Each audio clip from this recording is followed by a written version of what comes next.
예, 안녕하십니까. 지금 방금 5월 30일이죠. 오전 한 10시 정도에 청와대에서 김현미 국토해양부 장관, 도종환 문화체육부 장관, 김부겸 행정자치부 장관, 그리고 김영춘 해양수산부 장관 4명의 장관 겸 국무위원을 발표를 했습니다. 아마도 이낙연 총리 인준안에 대해서 국민의당과 바른정당이 처리하겠다는 입장이 나오니까 이제 미뤘던 인사를 시작을 하는데 대충 다 감이 오시죠? 이 4명 딱 임명하는 거 보면 무슨 공통점이 있어요? 다 국회의원들이 아닙니까? 다 현역 국회의원들이잖아요. 글쎄요, 인사를 이렇게 조각을 할 때는 그쵸 한 4명 정도 이렇게 묶어서 하는 경우가 있는데 이건 기록을 다 뒤져봐야 되겠지만은 김영삼 정권, 김대중 정권, 노무현, 이명박, 박근혜 정권 제가 아무리 기억을 해봐도 4명의 인사를 묶어서 하는데 한꺼번에 다 국회의원으로 채워놓은 거는 이번에 처음이 아닐까. 혹시 있었을지 모르겠어요. 혹시 개각을 할 때나. 근데 조각을 할 때는 이건 제가 볼 때는 이건 처음인 것 같습니다. 조각을 할 때. 개각을 할 때도 한 2명 정도 할 때 둘 다 국회의원 들어가는 수는 있겠죠. 그리고 이낙연 의원도 전남도지사지만은 실제로는 4선 의원이죠. 영광에서, 전남 영광에서 4선 의원이니까. 재밌잖아요.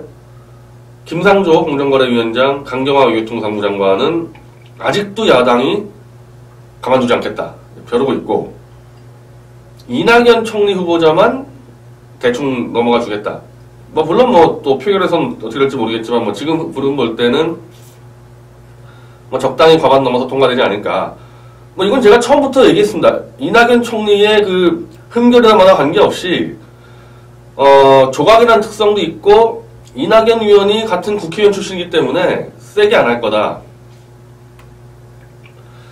역대 국회의원 출신 장관은 단 한 명도 낙마한 사례가 없습니다. 총리도 낙마한 사례가 없죠. 총리 낙마한 사례 있나요? 이완구 총리 후보자 때 거의 위태위태 하다가 결국 통과됐죠. 통과가 되고 나중에 아마 최단기간에 아마 낙마했지 들어가는데 문제가 없었을 것이고 박근혜 정권 내내 그랬었고요. 이명박 정권 때도 총리 지명자 거기에 김태호 이제 경남지사가 당시 낙마했는데 그때는 국회의원이 아니었고 경남지사 하다가 낙마하고 국회의원 나중에 된 경우고.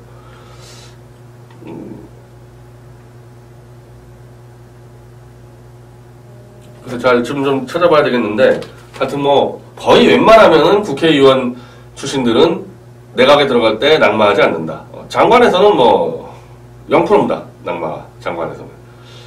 그럼 국회의원들은 이미 선거를 치렀기 때문에 뭔가 좀 많은 검증을 거쳐서 낙마하지 않느냐. 이낙연 총리를 보세요. 이낙연 총리 4선에다가 전남지사 재선인데 그래도 검증하니까 수두룩히 걸리지 않습니까? 이완구 전 총리도 5선인가 아마 충청에서 그래도 청문회 올라오면 다 박살나지 않습니까? 선거 때는 자 이렇게 자료 가져와봐. 자료를 안 내기 때문에 검증이 거의 불가능합니다. 그래서 이 대선이나 이 총선이나 이게 상당히 심각한 게 청문회 끌려 나오면은 때도 박도 못하고 그냥 쓰러져 버린 사람들이 선거에서는 버텨낸다. 아니 예를 들면 문재인 대통령이요. 만약에 총리 청문회에 나왔으면은 아들의 취업비리 저거 버틸 수 있을까요? 제가 볼 때는 문재인 대통령 총리 후보자 나왔다가는 바로 낙마였을 겁니다. 아들의 그 취업비리 의혹 한 가지만 해도 못 버텨냅니다. 거기다 권양숙 노무현가족 뇌물 그거 버틸 수 있겠어요? 토론이니까 선거는 뭐 공격 들어오면은 대충대충만 말로 넘어가면 되죠. 근데 이거는 혼자 나와서 국회의원 한 10명한테 집중 포화를 당하기 때문에 못 버티는 겁니다. 그럼 이상하잖아요. 대통령 같은 더 중요한 자리는 검증 없이 대충 눈속이면서 올라갈 수 있는데 이 총리와 장관은 현미경 검증에 걸려서 대통령보다 훨씬 깨끗한 사람도 떨어진다. 근데 국회의원의 경우는 서로 봐주니까 안 떨어진다.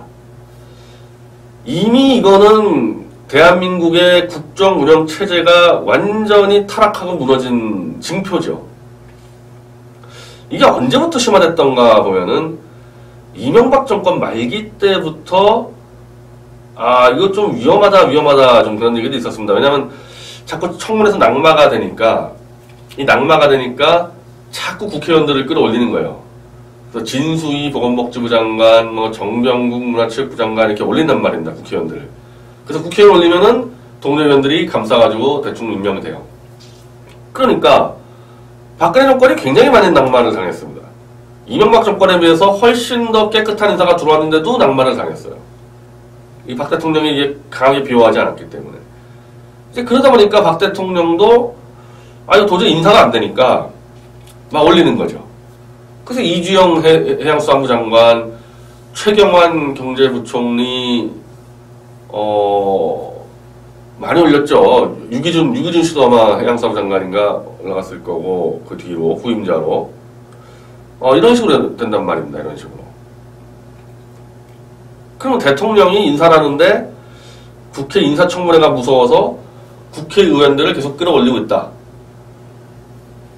지금 문재인 정권은 오늘 4명이 장관으로 됐지만은 지금 얘기 나오는 거 보면요. 통일부 장관의 홍영표 의원이나 우상호 의원, 그리고 여성부 장관의 뭐 유은혜 의원, 막 얘기 계속 나오고 있습니다. 이거. 계속 나와요. 잘못하면 한 17개 부처에서 한 절반 이상이 국회의원들로 채워질 공산도 큰데 청문회가 무섭다고. 이렇게 되면 이거는 이제 쉽게 얘기하면은 대통령제가 아닌 거죠. 이건 정확히 내각제로 가는 겁니다. 대통령제를 하는 미국의 경우는 현역 의원이 내각의 장관을 절대 겸직하지 않습니다. 아주 특이한 경우에 상원의원 정도가 주로 국무장관 정도. 이거 국무장관은, 미국의 국무장관은 한국으로 따지면 외통부 장관인데 부통령보다 더 높다고 보면 됩니다. 전 세계를 다니면서 미국을 대표하는 사람이기 때문에 이거 사실상 대통령이에요. 미국 국무장관은. 그래서 그 자리만 좀 특수하게, 예를 들면 오바마 정권 때 힐러리 클린턴이 이제 장관으로 가면서 상원의원직을 사퇴했죠. 그렇게 해서 가는 겁니다. 근데 지금 이 자들 보세요. 이 대한민국 국회의원들. 장관 자리 가는데 국회의원직도 사퇴 안 하잖아요. 얼마나 좋습니까? 장관도 해먹고 또 국회의원직도 해먹고. 그리고 이 돌아가면서 해먹으니까 서로서로 또 챙겨주고. 청문회에서 낙마할 수가 없죠. 이런 구조인데. 특히 이번에 김영춘 해양수산부 장관 내정자는 국회 해양수산이 상임위원장이에요. 상임위원장은 뭐냐? 대한민국 국민을 대표해서 이 정부의 해양수산부를 감시하라고 하는 대표자입니다. 감시하는 대표자가 그냥 장관이 돼버렸어요. 이런 대통령제는 이미 무너진 거죠. 대통령제 근간이 다 파괴된 겁니다. 내각제하고 대통령제하고 운영에서 가장 큰 차이가 이거거든요. 자, 미국 같은 경우는 대통령제를 한다 그러면은 이 정당 자체가 좀 다르죠. 내각제 정당하고. 미국식 정당 개념은 공화당이다. 그럼 그 당은 사실은 껍데기예요. 그건 껍데기고, 미국의 정당이라 그러면은 헤리티지 연구재단 있지 않습니까? 그게 사실 연구소가 공화당이에요. 민주당? 미국 민주당? 브루킹스 연구소 있지 않습니까? 연구소에서 수십만의 연구회원을 모으고 있고 수만 명의 전문 인력을 갖추고 있습니다. 연구소에서. 그래서 선거 때 공약도 거기서 다 하는 거죠. 그래서 무슨 트럼프가 공화당과의 뭐 완전히 뭐 마찰? 그렇게 될 수가 없어요. 트럼프가 해놓은 몇 가지 큰 것들만 들고 나오고요. 잔잔한 것들은 다 공화당 헤리티지 재단이 만들어서 그걸 밀어붙이기 때문에 인수위에 다 들어가잖아. 헤리티지 재단 출신들이 인수위에 다 들어가는 겁니다. 그리고 지금 트럼프 정권의 내각에 있는 사람들 전부 다 헤리티지 연구원 출신들, 연구원이 아니라 연구회원 출신들이죠, 다. 그렇게 될 수밖에 없는 겁니다. 그러니까 민간연구소, 정당연구소가 워낙 전문성을 갖추고 있기 때문에 정권을 딱 잡으러 들어가면은 장관이 문제가 아니고 차관이 문제가 아니고 국장 끝까지 싹 다 날려버립니다. 싹 다 날리고 국장 끝까지 인사가 그냥 왕창 들어가 버리는 거예요. 그래서 권력의 누수는 존재하지 않습니다. 미국에서는. 실무 국장 끝까지 왕창 다 들어가 버리니까 한 3,000명 정도가 다 이제 민간에서 준비하고 있다가. 그래서 미국은 관료의 파워가 센 수가 없죠. 관료로 가가지고 차근차근 올라가서 우리 같이 차관 가고 장관 가고 뭐 국회의원 빠지고 최경환 같은 경우가 대표적인 경우 아니에요. 기획재정부 관료 출신 아닙니까? 다시 국회의원 왔다가 장관 했다가 국회의원 했다가 미국은 그런 식으로 안 간다는 겁니다. 관료가 이렇게 밑에서부터 쫙 올라가는 게 아니라 미국의 뭐 경제부처다 민간 경제 전문가가 민간 심지어 기업인 이런 사람들이 그냥 들어가는 거예요. 들어갔다 또 바로 나오죠. 일 좀 하다가. 저 클린턴 정부 때 미국 그 유명한 재무장관 루빈 재무장관이 한 2년 하다가 와 못해 먹겠다. 이것이 월스트리트 있으면은 연봉 1,000만 달러인데 이것이 미국 저기 재무장관 하다가 연봉 10만 달러 가지고 못해 먹겠다 나와버리고 뭐 좀 그런 문화가 있는 거죠. 미국식에서는 민간인이 들어가다 보니까. 이제 반대로 이제 영국식 내각제다 그러면은 어떻게 되는 거냐? 이 정당이 완전히 하나의 강력한 당파성으로 모든 걸 다 책임지게 돼 있습니다. 내각제는. 그래서 내각제에서는 대선이 없죠. 총선을 치러서 과반이 넘는 정당이 그냥 집권하는 겁니다. 그리고 국회의원들이 장관으로 다 들어갑니다. 그러니까 내각, 이 정당이 이른바 국회와 내각을 완전 총괄하는, 그래서 내각 책임제라고 부르는 거예요. 그럼 대통령 어떻게 뽑냐? 정당의 그 집권당의 대표가 바로 수상이 되는 거죠. 총리가. 그럼 이건 어떻게 되는 거냐 이랬을 때는 미국식 대통령제에 비해서는 관료 조직이 세죠. 왜냐하면 국회의원들이 장관 해버리니까 전문성 떨어지죠. 당연히 전문성 떨어지죠. 미국은 민간 최고 전문가가 장관 해버리니까 그것도 밑에 차관 국장까지 끌고 들어가 버리기 때문에 휘둘러 대는데 영국식 내각제는 장관만 딱 들어가니까 차관 국장급들이 다 관료잖아요. 사실은 이를 차관과 국장급 밑이 다 합니다. 관료들이. 어떻게 보면 국회의원은 장관은 얼굴 마담이에요. 그러면은 관료의 파워를 도대체 어떻게 제어하지? 저 내각제에서는 그걸 강력한 당성으로 제어하는 겁니다. 미국의 아까 말씀드린 정당은 연구소 조직을 하지 않습니까? 연구소 조직. 그러니까 이미 시니어가 된 상태에서 연구소에서 일어나는 이렇게 전문가형 조직이 돼 있어요. 미국식 정당에는. 근데 영국이나 유럽의 내각제식 정당은 그런 전문가형 정당이 아니라 우리가 제가 그때 우리 새누리당 그 정당 발전계획 발표하듯이 생활 밀착형 정당이 되는 거죠. 어렸을 때부터 초등학생 때부터 정당에 나가는 거예요. 정당에 나가서 계속 훈련을 받는 거죠. 정당에서. 그래서 당 전체가 강력한 당파성과 당성으로 제어를 해서 관료들의 그 횡포에 맞서 싸우는 겁니다. 견제를 하면서. 그래서 국회의원 한 명이 슬쩍 들어가도 그렇게 관료한테 휘둘리진 않는다. 어느 게 더 좋냐라는 거는 사실 있을 수가 없어요. 이건 해당 나라의 역사, 문화, 정치 발전사에 워낙에 이 환경이 다르기 때문에 어느 게 맞느냐는 할 수는 없지만은 각각 그 제도의 장단점들을 영국이나 미국은 잘 활용하고 있다. 근데 한국은 뭐냐 이거야. 한국은 명백한 대통령제인데 미국에선 절대 하지 않는 국회의원들을 계속 장관에다가 꽂아놓고 있다. 점점 이 숫자가 늘어난다. 그럼 내각제잖아요. 그럼 관료의 파워는 어떻게 되냐. 그러니까 도정환 씨가 시인이죠. 시인이 국회의원 좀 하다가 문화체육관광부 장관을 한다. 문화정책 전반을 관할한다. 뭐 전문성 있겠어요? 그리고 김현미 의원은 상임위에서도 제가 알기로는 건설교통부가 아닌 걸로 알고 있는데, 기획재정이나 이런 거 알고 있는데, 국토건설부를 장관을 할 수 있는 전문성 있겠습니까?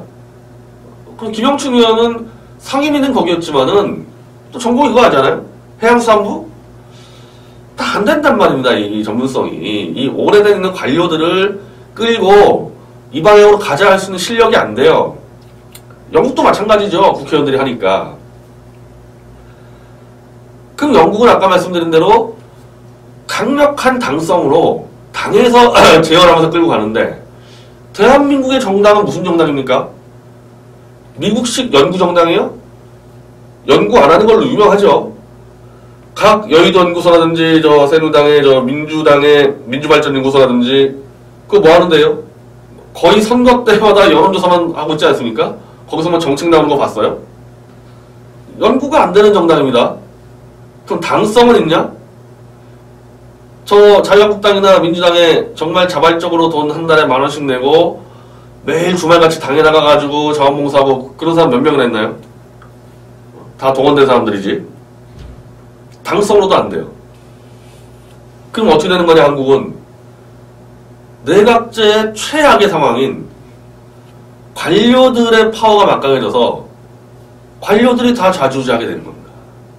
이게요, 주로 좌쪽에 있는 강준만 교수 같은 사람이 정권 교체에 의미가 없다고 주장할 때 많이 써먹는 이제 근건데, 워낙에 이상하게 돼가지고, 이건 내각제도 아니고 대통령제도 아니고 이상하게 돼가지고, 어떤 정권이 들어와도 밑에 관료를 당할 수가 없다.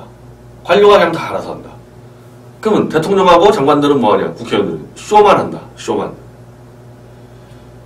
지금 미국이란 나라도 관료 파워가 아마 전 세계에서 제일 약한 미국이란 나라에서도 이런 얘기가 나옵니다. 이거 대통령 이거 그냥 연기자 아니냐, 연기자. 그냥 관료가 알아서 하고. 근데 한국은 비교도 안 되죠, 한국은. 제가 이명박 정권 때 이 장관했던 국회의원들 좀 아는데, 어떻게 되느냐. 그 부처의 광고가 있잖아요. 보건복지부라든지 그러면은 국민에게 하는 공익 광고들이 있지 않습니까? 정치인 출신 장관 되면요, 그 광고에 나가는데 그냥 정신없습니다. 전국에 다 나가요, 광고에. 그냥 자기 이름 알리려고. 그러면 이 부처 관료들은요, 딱 파악하는 거예요. 야, 저 친구 국회의원 장관, 저 친구는 화면에만 많이 내보내면 된다. 화면만 많이 내보내주고 생색내기 정책 몇 개, 보건복지보다 한 몇천억 푸는 정책, 육아 한 좀 쏴주고 TV 나가게 해주고 완전히 데리고 놀아요, 관료들이. 그럼 정치인은 멍청서 나가냐? 아니죠. 서로 짜고 치는 구섭하는 거죠. 관료 나름대로 계속해서 이 조직을 늘려갑니다. 위원회 만들고 막 만들어가지고 팽창해 나가요. 그래서 퇴직 후에도 자기들 다 들어갈 자리를 다 만들어 놓고, 정치인 출신 장관은 TV만 나가고 광고만 나가고 인기만 올려놓고 돈 팍 쓰고, 또 관료한테도 잘해줘야죠. 팍팍 써야죠. 잘해줘야죠. 이거 되겠어요, 나라가? 이렇게 돼가지고. 영국 같았으면은 자기 당의 국회의원이 장관에 가서 저짓하면요, 그냥 당에서 바로 끌어내려버리죠. 당에서. 너 나와, 죽어. 이렇게 한단 말입니다. 한국은 그게 안 되잖아요. 한국 정당에서는. 자, 이거 글쎄 우리 당원들이나 저는 보수층이 문제가 아니라 문재인 지지하는 유권자층 잘 보십시오, 이게 지금.